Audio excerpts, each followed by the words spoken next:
अंघोळ करून देवापुढे बसून देवांची पूजा करायची आजी.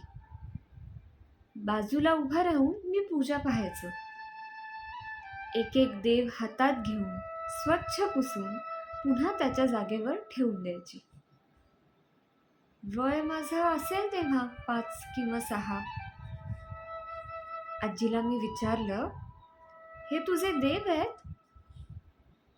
आजी म्हणाली, हे देव नाहीत, या देवांच्या मूर्ती.